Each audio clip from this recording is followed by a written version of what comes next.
نحمده ونصلي ونسلم على رسوله الكريم. أما بعد فأعوذ بالله من الشيطان الرجيم. بسم الله الرحمن الرحيم. براءة من الله ورسوله إلى الذين عاهدتم من المشركين فسيحوا في الأرض 4 أشهر واعلموا أنكم غير معجز الله وأن الله مخزي الكافرين. وأذان من الله ورسوله إلى الناس يوم الحج الأكبر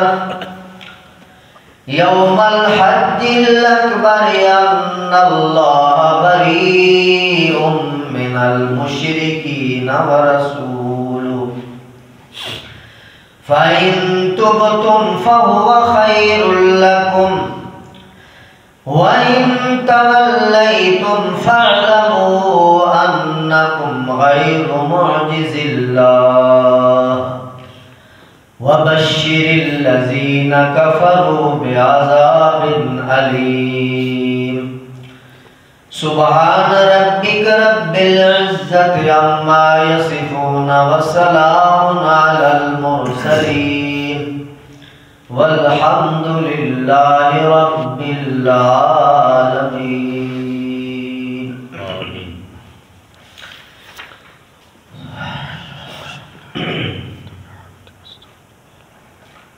براءة من الله ورسوله إلى الذين عاهدتم من المشركين.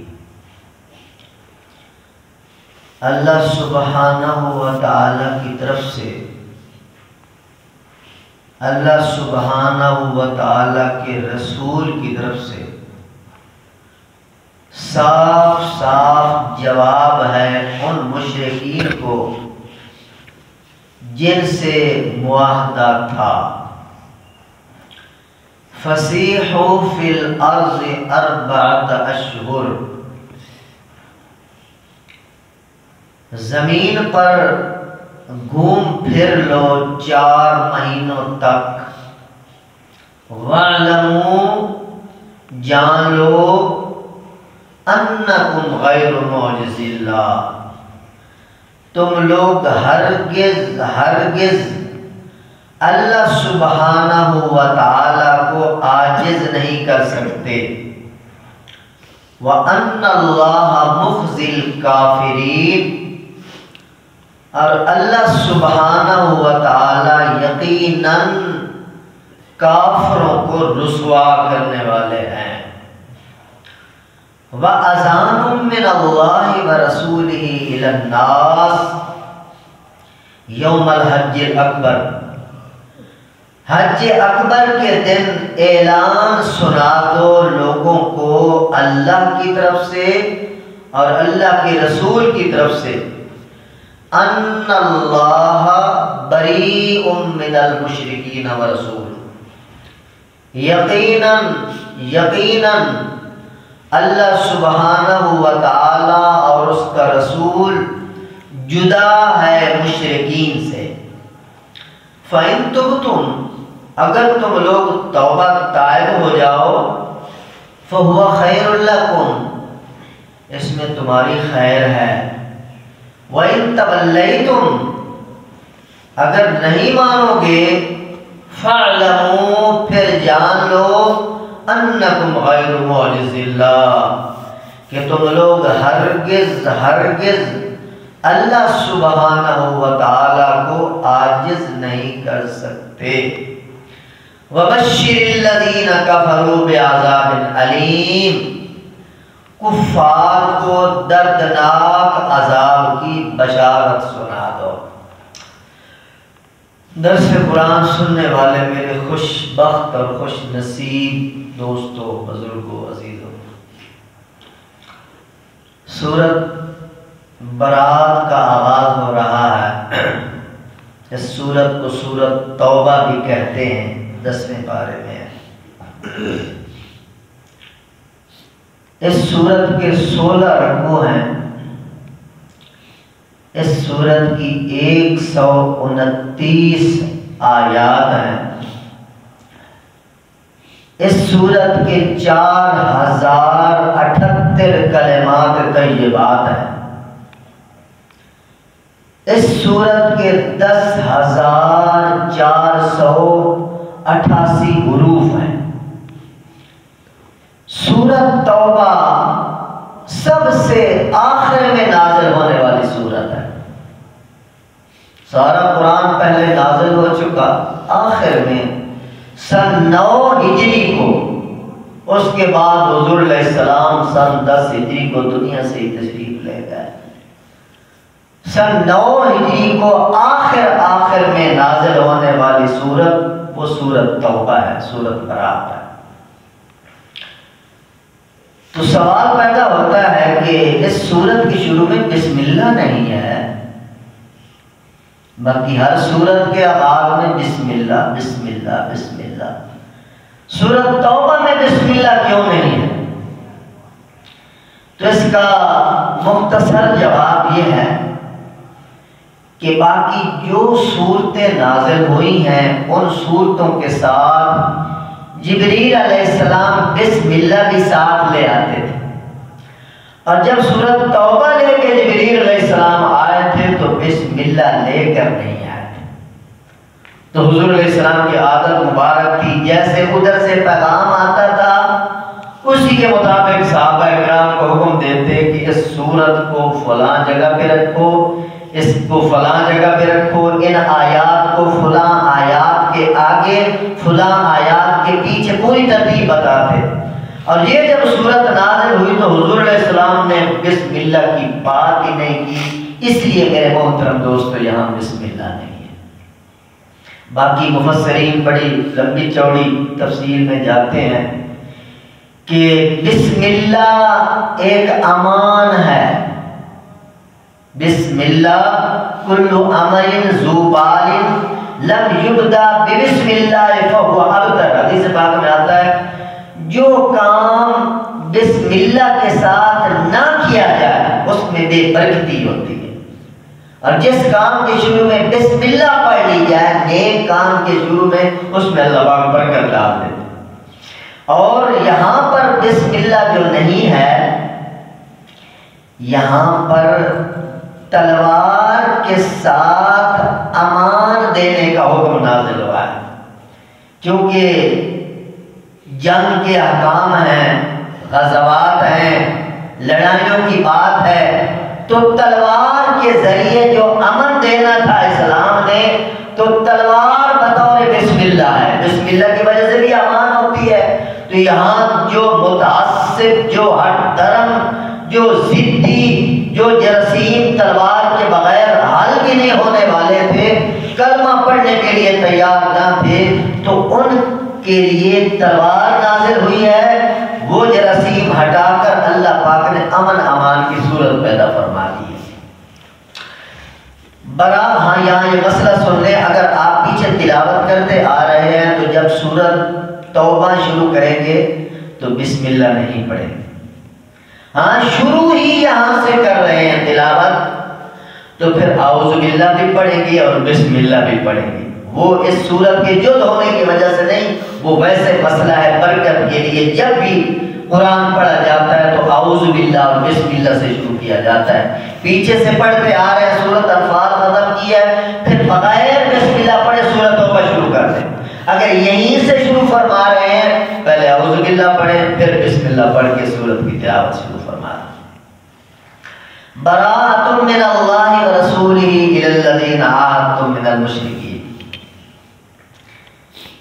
سن 9 ہجری کو اعلان کیا جا رہا ہے کہ اللہ اور اللہ کا رسول مشرکین کی طرف سے بالکل بری ہے، جدا ہے، انہیں یہ فیصلہ سنا دو۔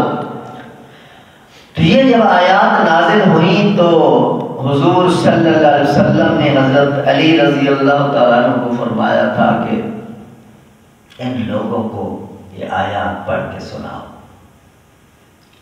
تقریباً 40 آیات سیدنا علی المرتضیٰ رضی اللہ تعالیٰ عنہ نے پڑھ کے سنائی تھی۔ اور یہ کون سا دن تھا؟ قرآن کہہ رہا ہے یوم الحج الاکبر، حج اکبر کا دن تھا۔ تو حج اکبر اسے کیوں کہتے ہیں؟ ایک تو جو بڑا حج ہے جسے حج کہا جاتا ہے اسے حج اکبر کہا جاتا ہے، اور جو عمرہ ہوتا ہے اسے حج اصغر کہتے ہیں، چھوٹی حج۔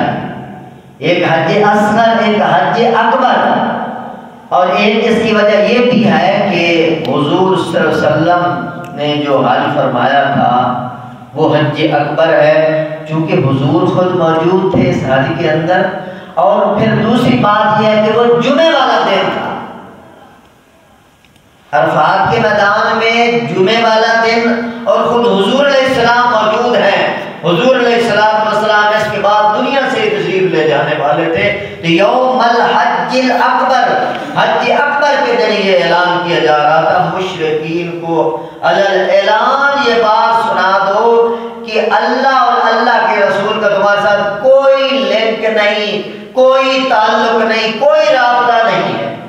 مشرکین الگ ہیں، موحدین الگ ہیں، اسلام الگ ہے، کفر الگ ہے، ایمان الگ ہے، شرک الگ ہے، درمیان میں لکیر کھینچ دی ہے اسلام نے۔ اب ان کے اندر خلط ملط کرنے کی گنجائش نہیں، اعلان اس بات کو بیان فرما۔ تو سیدنا علی المرتضیٰ نے 40 آیات تلاوت فرمائی، اور اس کے بعد حضور علیہ السلام کی طرف سے واضح طور پر 4 اعلان فرمائے تھے۔ ایک اعلان یہ تھا کہ آج کے بعد حرم پاک میں مشرکین کا داخلہ ممنوع ہے، للمسلمین فقط۔ وہاں بورڈ بھی لگے ہوئے ہیں۔ یہ الگ بات ہے کہ اب سعودیہ حکومت کی پالیسیاں نرم ہو گئی ہیں، اب کفار گھسنے لگے ہیں، اللہ پاک حکمرانوں کو ہدایت نصیب فرمائے۔ تو اصل قرآن کا اعلان ہے کہ جزیرۃ العرب کو کفر اور شرک سے پاک کر دیا جائے۔ وہ حرم پاک ہے، اور پاک لوگوں کے لیے وہ ہے۔ اور پاک کون لوگ ہیں؟ سب سے پہلے جن کے دامن میں توحید کا نور ہے، اللہ کی وحدت کے جلوے ہیں، اللہ کی الوہیت کو جو تسلیم کرتا ہے وہ پاکیزہ ہے۔ پاک ذات کے گھر کے اندر پاک دل اور پاک نظریے والا بندہ آ سکتا ہے۔ تو پہلی بات حضرت علی المرتضیٰ نے یہ بتائی کہ حرم پاک میں کافر مشرک نہیں آ سکتا، مومن ہی آ سکتا ہے۔ اور دوسرا اعلان یہ فرمایا کہ آج کے بعد کوئی بندہ کعبہ شریف کا ننگا طواف نہیں کرے گا، کیونکہ پہلے ننگا طواف بھی چلتا تھا، لوگ کپڑے اتار کر طواف کرتے تھے۔ اپنی طرف سے ان کا جاہلانہ یہ خیال تھا کہ ہمارے کپڑے ناپاک ہو سکتے ہیں، لہٰذا بغیر کپڑوں، یہ جاہلانہ سوچ تھی۔ تو اسلام نے منع کر دیا، خبردار ننگے ہو کر کعبے کا طواف کرنے کی کسی کو اجازت نہیں ہے۔ اور تیسری بات یہ ارشاد فرمائی کہ کان کھول کے سن لو کہ جنت صرف اور صرف موحدین مومنین کے لیے ہے۔ جنت صرف اور صرف مومنین موحدین کے لیے، کافرین مشرکین کا داخلہ جنت میں قطعاً ممنوع ہے۔ یہ حضور علیہ السلام نے آخر میں یہ اعلان فرمایا، دو ٹوک اعلان ہے، اس کے بعد پھر وحی بھی نہیں نازل ہوئی۔ تو میرے محترم دوستو، یہ تیسرا اعلان تھا۔ اور چوتھا اعلان یہ تھا کہ حضور صلی اللہ علیہ وسلم کے ساتھ جن کے جس مدت تک معاہدے ہیں اس مدت تک وہ معاہدے چلیں گے، اور جن کے ساتھ کوئی مدت متعین نہیں ہے، لا محدود مدت کے لیے معاہدے تھے، تو ان کو الٹیمیٹم دیا جا رہا ہے، چیلنج دیا جا رہا ہے کہ 4 مہینوں تک اپنا بندوبست کر لو، 4 مہینوں کے اندر سوچ لو، سمجھ لو، تفکر کر لو، تدبر کر لو، مشاورت کر لو، اجتماعی طور پر بھی، انفرادی طور پر بھی، خلوتوں میں بھی، جلوتوں میں بھی، کہ ہم نے کیا کرنا ہے۔ بہتر تو یہی ہوگا اسلام قبول کر لو، ایمان کے دامن میں آ جاؤ۔ اگر ایسا نہیں کرو گے تو پھر میدان فیصلہ کرے گا، پھر میدان جنگ فیصلہ کرے گا۔ تو میرے محترم دوستو، اور اللہ پاک نے واضح طور پر یہ الفاظ بیچ میں استعمال فرمائے ہیں، وَعْلَمُوا، کان کھول کے سن لو، أَنَّكُمْ غَيْرُ مُعْجِزِ اللَّهِ، اللہ تعالیٰ کو کوئی عاجز نہیں کر سکتا، اللہ سبحانہ و تعالیٰ کو کوئی ہرا نہیں سکتا۔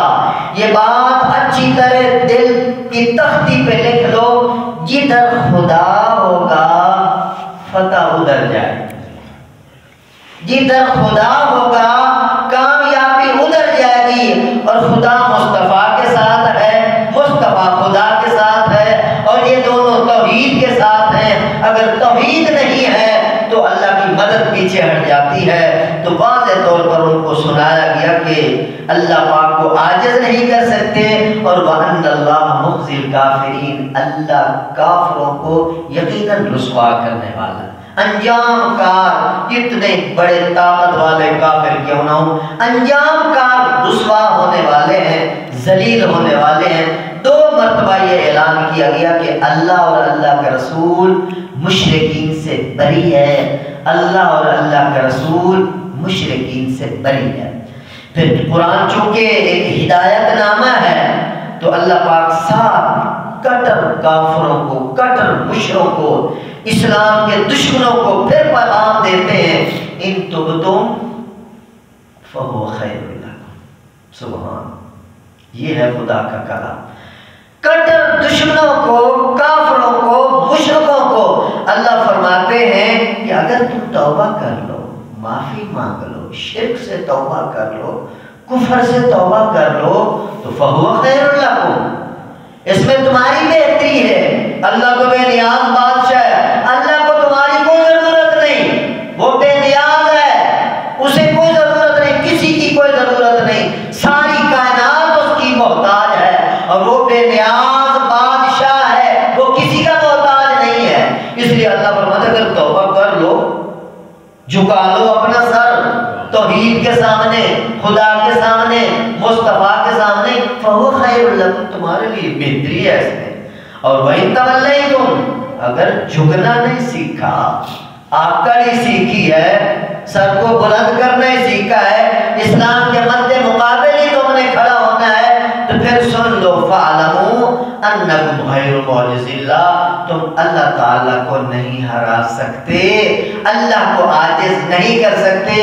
اگر اللہ کے مد مقابل آئے ہو تو پھر میرے محترم دوستو، اللہ کو تمہیں مارنے کے لیے بڑی بڑی بلائیں بھیجنے کی ضرورت نہیں، بڑے بڑے شیر اور ہاتھی بھیجنے کی ضرورت نہیں، وہ تو ابابیلوں سے بڑے بڑے ہاتھیوں کو برباد دیتا ہے، اس کا اشارہ کافی ہے، وہ بچوں سے بڑی بڑی فوجوں کو تباہ و برباد کر دیتا ہے۔ تو لہٰذا اللہ کی طاقت کے ساتھ نہ ٹکراؤ، خیر اسی میں ہے کہ انسان عاجز ہے، عاجزی کو اختیار کرے اور اللہ کے دربار میں جھک جائے۔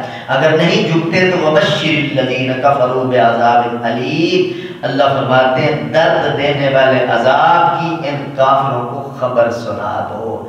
اللہ پاک ان عبرتناک باتوں سے ہمیں سبق حاصل کرنے کی توفیق نصیب فرمائے، اور اللہ پاک ہمیں ایمان پر، اسلام پر، توحید پر، اللہ اپنی وحدت پر جس سے پہلے چلا آ رہا ہے، اسی طرح ہم اللہ کے حضور التجا کرتے ہیں، اللہ توحید کے ساتھ زندگی اور توحید کے ساتھ موت نصیب فرمائے، اور پوری ملت کفریہ کو اللہ کریم ہدایت نصیب فرمائے۔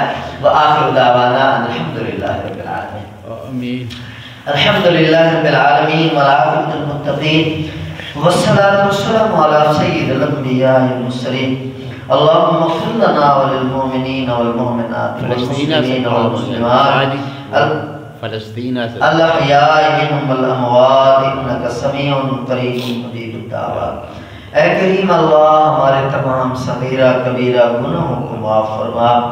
اے مولا کریم ہماری تمام مشکلات کو آسان فرما، ہماری تمام بیماریوں اور لاچاریوں کا خاتمہ فرما۔ یا مولا کریم ہماری ٹوٹی پھوٹی نمازیں، روزے، سجدے، تلاوتیں، عبادتیں اپنی بارگاہ قدوسیت میں قبول و منظور فرما۔ یا اللہ پوری ملت اسلامیہ کے ایمان کی اور جان کی حفاظت فرما۔ دنیا بھر کے تمام مظلوم اور مجبور مسلمانوں کی خاص اور خاص نصرت اور مدد فرما۔ یا مولا کریم فلسطین کی مدد فرما، حماس کی مدد فرما، مظلوموں کی مدد فرما۔ یا مولا کریم اسرائیل اگر قابل ہدایت نہیں ہے، یا اللہ اسے تباہ و برباد فرما، اسے ٹکڑے ٹکڑے فرما، اسے نیست و نابود فرما۔ اسلام کو اور اہل اسلام کو عالمگیر غلبہ نصیب فرما۔ یا اللہ مجاہدین اسلام اور مبلغین اسلام کی خاص اور خاص نصرت اور مدد فرما۔ جتنے احباب درس قرآن میں تشریف فرمائے ہیں سب کی جھولیوں کو اپنی رحمتوں اور برکتوں سے لبریز فرما دے۔ سب کی تمام نیک حاجات اور جائز مرادات خزانہ غیب سے پوری فرما۔ اے کریم اللہ جس طرح تیرے دربار میں تیری محفل سجائے بیٹھے ہیں اسی طرح ہم سب کو جنت الفردوس کی محفل نصیب فرما۔ وصلی اللہ تعالی علی حبیبہ وخیر خلقہ سیدنا محمد وعلی آلہ واصحابہ وآل بیتہ اجمعین برحمتک یا